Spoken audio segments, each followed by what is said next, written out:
नमस्कार। देवरिया की आवाज रेडियो केसरी से प्रस्तुत है स्थानीय हालचाल। पहले मुख्य हालचाल। पुलिस अधीक्षक ने आरटीसी प्रशिक्षुओं का किया मार्गदर्शन। 10,000 से अधिक पदों पर रोजगार का मिलेगा अवसर। देवरिया क्लब में लग रहा है 2 दिवसीय स्वदेशी मेला। खेल प्रतियोगिता के लिए 5,000 खिलाड़ियों ने किया रजिस्ट्रेशन। 24 घंटे से मेडिकल कॉलेज में पानी की सप्लाई बाधित। मरीजों में मचा हाहाकार।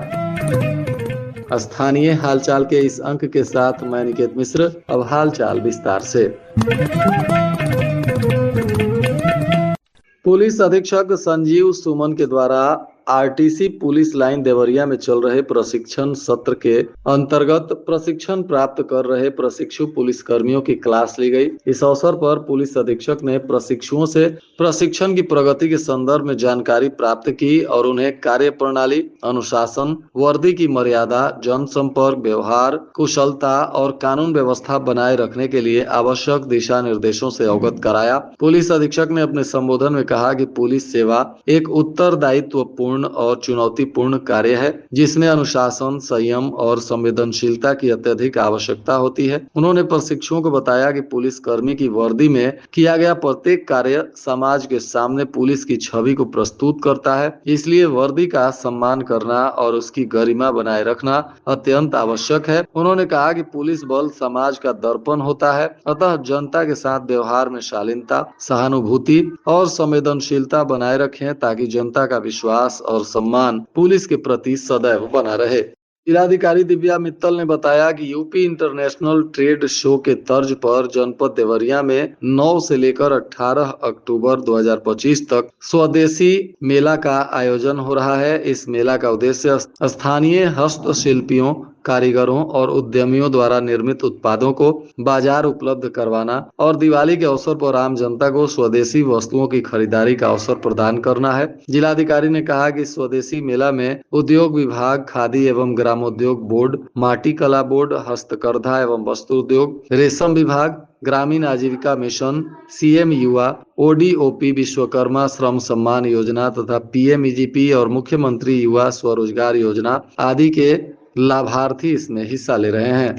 जिला सेवा योजना अधिकारी रोहन अपूर्व सिन्हा ने बताया कि भारत सरकार और उत्तर प्रदेश शासन के मंशा के अनुरूप बेरोजगार युवाओं को रोजगार उपलब्ध कराने के उद्देश्य से 2 दिवसीय जॉब मेला का आयोजन किया जा रहा है। यह कार्यक्रम 14 तथा 15 अक्टूबर को मदन मोहन मालवीय प्रौद्योगिकी विश्वविद्यालय गोरखपुर में है। इस दौरान 2 दिवसीय निःशुल्क रोजगार महाकुंभ का आयोजन किया गया है। रोजगार महाकुंभ में 10,655 से अधिक पदों पर विभिन्न सेक्टरों में रोजगार के अवसर उपलब्ध हैं। विशेष रूप से संयुक्त अरब अमीरात और ओमान की कंपनियों के चयन के अवसर भी प्रदान किए जाएंगे। उपलब्ध पदों में construction worker, supervisor, mobile pump operator, transit mixer driver, foreman, heavy driver, बस चालक, शटरिंग कारपेंटर, टेक्निकल क्लर्क तथा कंस्ट्रक्शन हेल्पर शामिल हैं। चयनित अभ्यर्थियों को 24,000 से 1,20,769 रुपए तक का मासिक वेतन प्रदान किया जाएगा। रोजगार महाकुंभ 2025 से संबंधित सभी रिक्तियां रोजगार संगम पोर्टल पर भी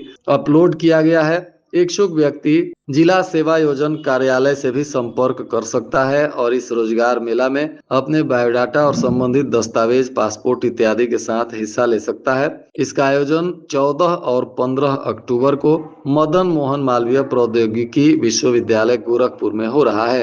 सदर विधायक खेल स्पर्धा में अभी तक 5,000 खिलाड़ियों ने अपना पंजीकरण करा लिया है। खेल स्पर्धा की शुरुआत गुरुवार को भाटपारानी विधानसभा से होगी। बीते कई वर्षों से ग्रामीण क्षेत्रों के खिलाड़ियों में छिपी खेल प्रतिभाओं को सांसद विधायक खेल स्पर्धा के तहत मंच दिया जा रहा है। इसके अंतर्गत जिले के विभिन्न तिथियों पर विधानसभावार प्रतियोगिता का आयोजन हो रहा है। 9 अक्टूबर को भाटपारानी विधानसभा में, 11 को रामपुर कारखाना, 12 को रुद्रपुर, 13 को सलेमपुर, 15 को देवरिया, पूर्णिया सदर, 17 को बरहज और 24 अक्टूबर को पथरदेवा में खेल प्रतियोगिता होनी है। स्पर्धा में प्रतिभाग करने वाले खिलाड़ियों के पंजीकरण करने की जिम्मेदारी युवा कल्याण एवं प्रादेशिक विकास दल विभाग को दी गई है। इसके लिए 7 विधानसभाओं में 5 नोडल अधिकारी बनाए गए हैं। युवा साथी ऐप के माध्यम से अभी तक करीब 5,000 खिलाड़ियों का पंजीकरण किया जा चुका है। 1 दर्जन खेल प्रतियोगिताएं होंगी आयोजित। सांसद विधायक स्पर्धा में दौड़, लंबी कूद, ऊंची कूद, फुटबॉल, कबड्डी, जूडो, बैडमिंटन, कुश्ती और भारोत्तोलन के इवेंट आयोजित किए जा रहे हैं। इसमें सब जूनियर और जूनियर तथा सीनियर वर्ग के बालक बालिका हिस्सा ले रहे हैं। महर्षि देवराहा बाबा मेडिकल कॉलेज के बहुमंजिली भवन के ऊपर पानी टंकी से मिले युवक की लाश के बाद मेडिकल कॉलेज में जलापूर्ति ठप कर दी गई। जलापूर्ति बाधित होने के बाद मरीजों में हाहाकार मच गया है। शौचालय से लेकर पीने के लिए भी पानी की दिक्कत उत्पन्न हो गई है। लोगों ने पानी की बोतलें खरीदकर अपना आवश्यक कार्य निपटाया। 10 दिनों से मेडिकल कॉलेज के वार्ड में भर्ती मरीज सर्वाधिक परेशान दिखे। मेडिकल कॉलेज प्रशासन जल्द ही आपूर्ति शुरू करा देने का आश्वासन दिया है। महर्षि देवराहा बाबा मेडिकल कॉलेज के बहुमंजिली भवन के ऊपरी मंजिल पर बने पानी टंकी से एक युवक का सड़ा गला शव मिला था, जिसके बाद पूरे मेडिकल कॉलेज परिसर में हड़कंप मच गया। शव की बदबू से सप्लाई हो रहे सभी पानी में गंध आ गया था, जिसको लेकर लोगों को भारी परेशानी हुई। शव निकालने के बाद इसकी सफाई और अन्य व्यवस्थाओं में मेडिकल कॉलेज प्रशासन लगा हुआ है। वहीं शव की पहचान भी अभी पुलिस की तरफ से की जा रही है। दीपावली का त्योहार नजदीक आने लगा है। इसको देखते हुए जिले में पटाखा का स्टोर भी होने लगा है। पटाखा बनाने और बेचने के लिए 25 लोगों को लाइसेंस मिला है, लेकिन रामपुर कारखाना और महुआडीह थाना क्षेत्र में अवैध रूप से पटाखा बनाने और स्टोर करने का काम चल रहा है। हाल ही में पुलिस ने इसका पर्दाफाश भी किया है। बावजूद इसके जिला प्रशासन इसको लेकर गंभीर नजर नहीं आ रहा है। जल्द ही एसडीएम, सीओ और मुख्य अग्निशमन अधिकारी की संयुक्त टीम के द्वारा जांच प्रक्रिया को भी शुरू करने की तैयारी है। प्रधानमंत्री आवास योजना ग्रामीण दिलाने के नाम पर ठगों ने एक महिला से 3.40 लाख का फर्जी चेक थमा कर गले से मंगलसूत्र उड़ा लिया। बाद में इसकी भनक लगने पर महिला ने पुलिस से शिकायत की। शिकायत मिलने के बाद पुलिस मामले की जांच में जुटी हुई है। बताया जा रहा है कि सुरौली थाना क्षेत्र के अगया निवासी नीतू देवी पत्नी राम खयाली गुण गांव के पश्चिम सड़क के किनारे टीन शेड डालकर रहती हैं। मंगलवार को घर के बाहर बैठी थी, तभी 2 युवक मोटरसाइकिल से पहुंचे और महिला से बातचीत शुरू की। उन्होंने खुद को ब्लॉक का कर्मचारी बताते हुए सरकार द्वारा गरीब महिलाओं को आवास योजना के तहत नगद सहायता देने की बात कही, जिसके बाद महिला को 3,40,000 रुपए का चेक दिया। चेक के बदले 7,000 रुपए की मांग की। नीतू ने तत्काल रुपए उपलब्ध नहीं होने की बात बताते हुए किसी से उधार मांग कर लाने की बात कही। तब उचक्कों ने नीतू से उसके पहने हुए मंगलसूत्र देने की बात कही और कल बैंक आकर पैसे देने और मंगलसूत्र वापस लेने की बात कहने लगे। ठगों के झांसे में आकर नीतू ने अपना मंगलसूत्र निकाल कर उन्हें दे दिया। ठगों ने नीतू को 3,40,000 रुपए का चेक थमा दिए और मंगलसूत्र लेकर तेजी से फरार हो गए। नीतू चेक को अगल बगल के लोगों को दिखाई तो लोगों ने उसे फर्जी चेक बताया। खुद के साथ हुई इस ठगी का एहसास होने पर नीतू रोने भी लगने लगी और पुलिस को आवेदन देकर अब न्याय की गुहार लगा रही है। जिले में 108, 102 एम्बुलेंस पर कभी भी ब्रेक लग सकता है, क्योंकि इसके पायलट और ईएमटी को अगस्त से वेतन नहीं मिला है। जिले में कुल 73 एम्बुलेंस 102, 108 और एमएलएस की चलती है। इसे 292 की जगह 265 कर्मचारी ही चला रहे हैं।